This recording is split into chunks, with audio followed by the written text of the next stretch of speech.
Daar is regtig iets groots fout met ons, veral met 'n kind van die Here, as dit ons ontstel wanneer ander mense begenadig of geseën word. En tog is ons waarskynlik almal daaraan skuldig. Ons kan dit nog hanteer as dit in 'n storieboek of 'n fliek of 'n sepie gebeur. Dit raak my nie direk nie. Ek kan die TV afskakel, en wanneer ons daarvan in die Bybel lees, byvoorbeeld in baie van Jesus se gelykenisse oor God of oor die koninkryk, wat dan?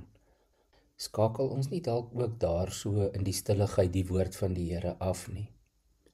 Neem nou maar byvoorbeeld Jesus se gelykenis oor die totale irrasionele genade van God.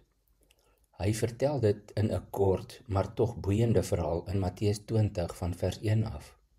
'n Grondeienaar gaan laai vroeg 'n paar werkers by die plein op. Hy huur hulle en sal hulle vir die dag se arbeid 'n dagloon betaal.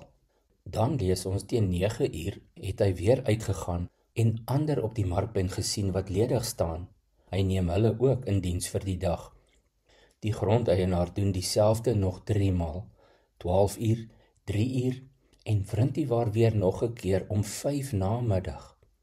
Hierdie laaste klomp sou hoogstens 1 uur kon werk teenoor die 8 tot 12 ure van die eerste groep. Jy onthou die res van die gelykenis.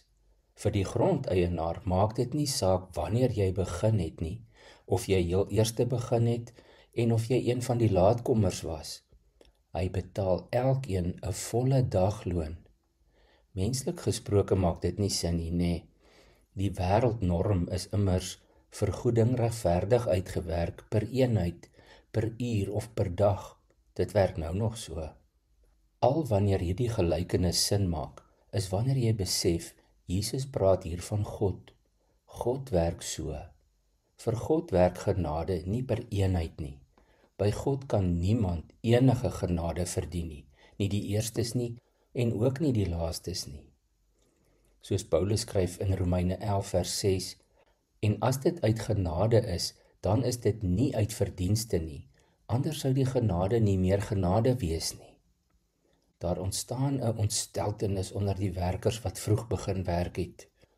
Pleks dat hulle net besef die genade wat hulle wel ontvang het. Die oggend was hulle nog werkloos, die aand het hulle 'n dagloon ontvang. Die eienaar sê vir een van hulle, vriend, ek doen jou nie 'n onreg aan nie. Daar is tientalle gelykenisse waarin Jesus dieselfde boodskap oor ons God van genade, sy onbaatsigtige liefde en genade wil oordra. Lees hulle en verstaan dat God se genade anders werk as ons menslike verdienste denke. Gaan soek gerus en lees die gelykenisse van byvoorbeeld die verlore seun, die verlore skaap in Lukas 15, die koning wat sy boeke nagegaan het, Matteus 18, nog 2 ander mense wat in skuld was by 'n geldskieter in Lukas 7 vers 41, die groot feesmaal in Lukas 14 en nog 'n hele paar ander gelykenisse. Kom ons bid saam. Here, help my om te verstaan dat ek nie kan verstaan hoe u genade werk nie. Dit is bo my verstand, maar ek is verskriklik dankbaar dat ek ook daarvan ontvang het. Help my om nie rondom my te kyk na ander mense se seën en genade nie, maar net altyd op te kyk na u.